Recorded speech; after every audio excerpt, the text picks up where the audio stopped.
పైగా కర్మ ఏమిటంటే ఈ రోజుల్లో ఆ తల్లి నిజంగా పాపం భర్త ఉంటే భర్తతోనైనా ఏదో వాడు లేకపోతే చచ్చిపోతుంది ఆవిడ అన్యాయంగా ఒంటరితనంతో.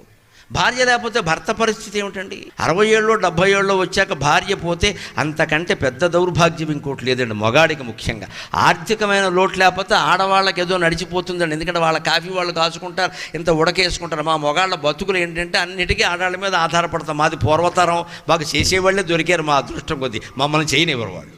అందుకే ఏమన్నా జరిగిందంటే ఇక వీడు అవుట్, వీడు కాఫీ ఇచ్చేవాళ్ళు లేరు ఇక్కడ ఇంట్లో. ఎందుకంటే భార్యను అడిగినట్టుగా కోడలను అడగలేమమ్మా, కష్టం అది. పెద్దవాళ్ళకి ఎప్పుడూనండి వాళ్ళకి ఇష్టమైన ఆహారం పెట్టాలమ్మా, మన నిబంధనలు వాళ్ళకి పెట్టకూడదు. రంగమార్తాండ సినిమా చూస్తే అర్థమవుతుంది.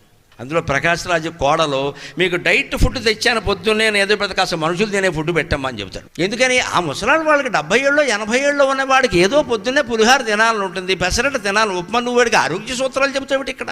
వాడికంటే ఆరోగ్యం 10 ఏళ్ళ వాడికి చెప్పండి.